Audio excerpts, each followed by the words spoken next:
Sí, se celebra en la Argentina. Ah, bien. Esta es una fecha que se celebra en Argentina en conmemoración de un abogado nacido en Córdoba, el doctor Albarracín, que él fue uno de los pioneros en lo que es las leyes de protección animal e incluso estuvo también ahí en los inicios de la Asociación Protectora de Animales y bueno, en conmemoración a él, que falleció a principios del siglo pasado, que quedó este día.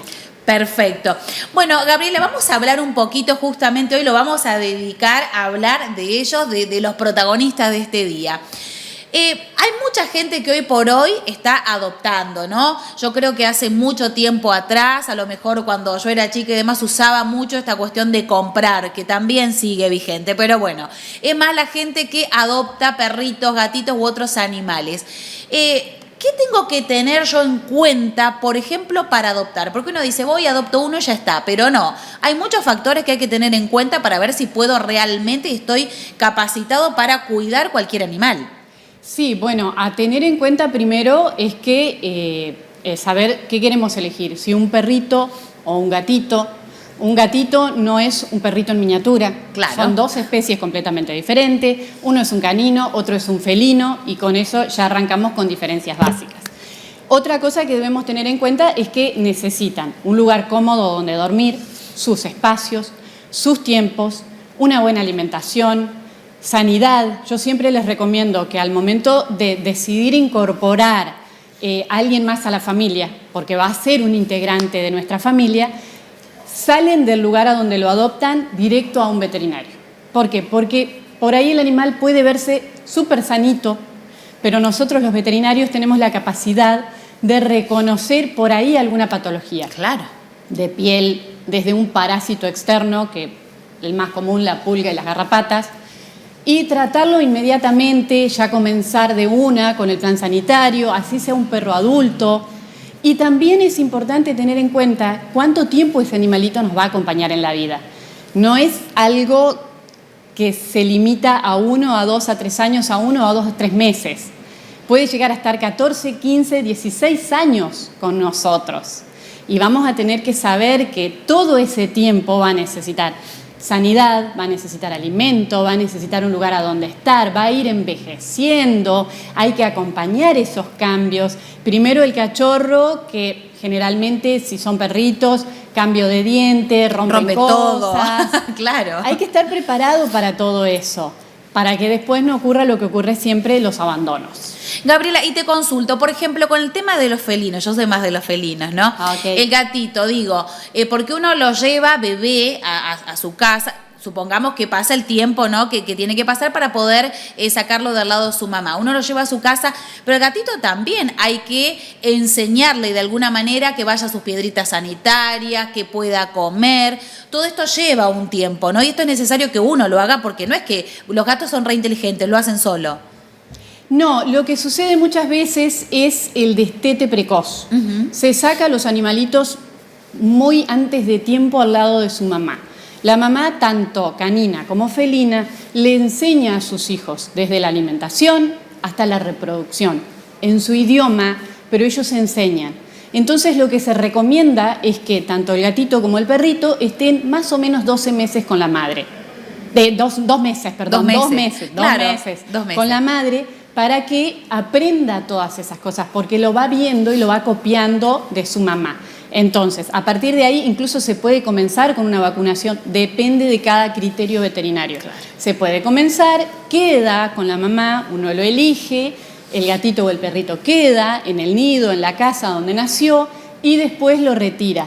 Ya de ahí partimos en un animalito que ya sabe comer, que sabe hacer sus necesidades. Lo que no significa que por ahí en el ambiente, al haberle cambiado la casa, extraña a sus hermanitos y a su mamá, vuelva a tener algún comportamiento errático de ensuciar algo, de romper algo, de llorar durante la noche. Son cosas a tener en cuenta al momento de decir, adopta un perrito, adopta un gatito. Si hay otros animales en la casa, también hay que tener en cuenta. Hay un perro y traemos un gato.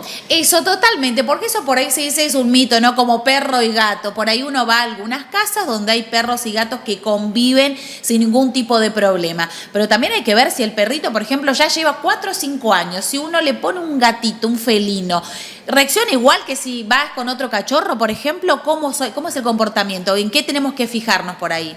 Generalmente el felino es el que por ahí más se va a estresar porque tengamos en cuenta que en la naturaleza ellos son presas del canino. Entonces el que peor la puede pasar es el gatito y el perrito va a estar más piola.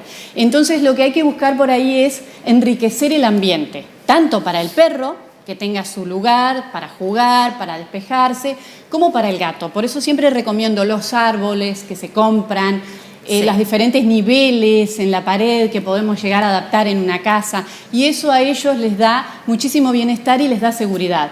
Al gato, por ejemplo, a los felinos les gusta comer sobre algo, sobre una superficie elevada, les gusta para tomar agua los platitos, algo playo, no recipientes profundos. Son pequeñas cosas que podemos incorporar y que yo siempre a mis clientes les digo, cambia esto, cambia lo otro, porque se estresa con mucha facilidad el felino. Lo vemos muy tranquilo, como muy relajado, pero la procesión va por dentro. Entonces es importante tener en cuenta eso. Y darle los tiempos al que ya está en casa. Ni hablar, porque se cree dueño. Otra cosa que quería preguntarte, Gaby, es, por ejemplo, ¿qué pasa cuando hay niños muy pequeños, bebés, digamos, o que empiezan a caminar y que muchas veces alguna familia dice, bueno, le vamos a comprar, le vamos a traer una mascota para que crezca junto con la mascota? ¿Qué pasa con eso? ¿Ahí es recomendable o no es recomendable? ¿En qué momento? Sí, se puede hacer y se recomienda. Lo que hay que tener en cuenta es que el niño en un año va a seguir siendo un niño y el perrito o el gatito en un año ya es puber, o sea, ya está entrando en la edad adulta, y eso va a hacer que el animal vaya en una maduración mucho más rápida, sin tener en cuenta, dependiendo del tipo. Por ejemplo, en un perro, si es un perro que en su edad adulta puede alcanzar los 40 kilos, en 4 o 5 años vamos a tener un perro grande con un niño pequeño. Entonces lo que hay que tener en cuenta, que yo recomiendo por ahí, por bienestar animal, es que el niño juegue con el perro o con el gato, pero si hay alguna agresión, un manotazo, una mordida un poquito fuera de lugar, se termina el juego y el niño termina el juego con el juguete. Le retira el juguete al perrito o al gatito y lo guarda. Eso es una señal mental para el animal de que el niño, aunque todavía es chiquito, es líder. Y eso le va a enseñar a respetar los tiempos del niño, y al perro le va a poner, o al gatito le va a poner un límite de se terminó el juego. Lo que llamamos los veterinarios castigo positivo. No sirve castigarlo, no sirve pegarlo, no sirve nada de eso porque no lo entiende. Es terminar el juego. Estábamos jugando, me mordiste, terminamos el juego. Terminamos el juego, perfecto. Lo último quería preguntarte, Gaby, da mucho para hablar, pero bueno, queremos tener este segmentito especial por el Día del Animal. Preguntarte sobre todo qué pasa, está muy de moda, por decirlo de alguna manera, y que se lleven a las casas, se adopten como mascotas animales que no están permitidos, ¿no? Que no son ni gatitos, ni perritos, ni son otros animales por ahí un poquito más silvestres, ¿Qué pasa con esto? En Gualeguaychú, ¿vos tenés conocimiento? ¿Hay gente que tiene esos animalitos por ahí en la casa? Y generalmente quien lo tiene no lo va a decir. Claro, se no entera va a llamar al veterinario y va a decir, claro. Mirá pero lo que tengo. Justamente eso, ¿no lo puede llevar un veterinario? ¿Qué pasa con esto? Y lo que pasa es que cuando el animal, ya te digo, llega adulto, han habido casos de gente que ha tenido como perro un zorro. Sí, hurones también. Hurones. Sí. Ese animal cuando llega a la pubertad y llega adulto y empieza a marcar su territorio y a decir, bueno, este es mi lugar, acá estoy yo, empiezan las mordidas, los ataques y empiezan los problemas con la familia. Porque es un animal silvestre que no está habituado a espacios reducidos, no está habituado a jugar, no sabe lo que es. Entonces ahí es donde vienen los problemas y después, bueno, obviamente los liberan nuevamente, no están acostumbrados a estar en libertad y bueno, Si se enferman, ni hablar, no pueden aparecer en un veterinario con una especie que... Un mono, la otra vez veía en las redes sociales, ¿no? Alguien que tiene un monito precioso, pero digo, en otros países también se hace costumbre tener monos y vestirlos y todos como bebés, le dan mamaderas. No, hay que tener un hijo para eso. Claro, totalmente. Eso, un hijo humano, adoptar un hijo humano y no, los animalitos silvestres no, porque ellos ya de por sí no se pueden reproducir en presencia del humano, por más que tengan el casal, no se da la reproducción, no están bien y muchas veces son especies que están en extinción a causa de eso, como las tortugas, por ejemplo. Entonces son animales que no están permitidos y son, obviamente, es un delito adquirirlos ya, de por sí.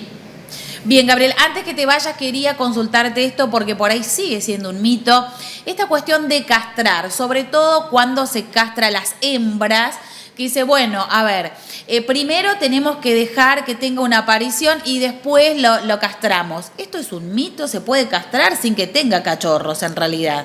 Claro, en realidad por ahí la discrepancia está entre colegas y colegas. Ajá. Cada uno por ahí ya tiene armado por su tiempo de trabajo un plan de cómo lleva adelante, si esteriliza y a qué edad. La idea de que tenga una cría antes no afecta demasiado. Lo que por ahí sí se hace en las castraciones muy precoces, o sea, en perras sobre todo, no se da tanto en gatas, es que después viene una incontinencia urinaria. Ajá. Y eso trae un problema de por vida, que a su vez es un problema económico para el dueño porque hay que medicar a esa perra. Entonces siempre se trata de esperar si se puede dejar pasar un celo a veces o que estirarlo todo lo que se pueda, siempre controlando, sobre todo el problema de la castración no viene por la preñez, porque la preñez, bueno, sí, tenemos cachorritos de perro, de gato, pero la castración yo sobre todo la recomiendo por el tema de las enfermedades que pueden generar después en los animales, 8 o 9 años en las perras, por ejemplo, muchos problemas, y también en los machos. Entonces, yo recomiendo la castración más que nada por eso, por un motivo médico. Uh-huh. Si no le van a sacar cachorros, por más que la perrita, la gatita, esté encerrada, con la gata es más difícil, sí, porque se escapan por el agujero de la llave. Claro. Entonces, ahí es un poco más difícil. Siempre recomiendo, a partir de los 6 meses, ya planear si van a castrar, organizarse bien, preguntar cuál es el posquirúrgico, los cuidados. Y si no lo van a hacer, bueno, sepan que a la larga pueden tener un problema de salud serio, como cáncer. Entonces, es como para tener cuidado. Después los tiempos son muy relativos, hay quienes recomiendan en macho dejar pasar más tiempo, pero eso más o menos lo va manejando cada veterinario según su hábito, digamos, y lo que haya visto en la clínica. Perfecto.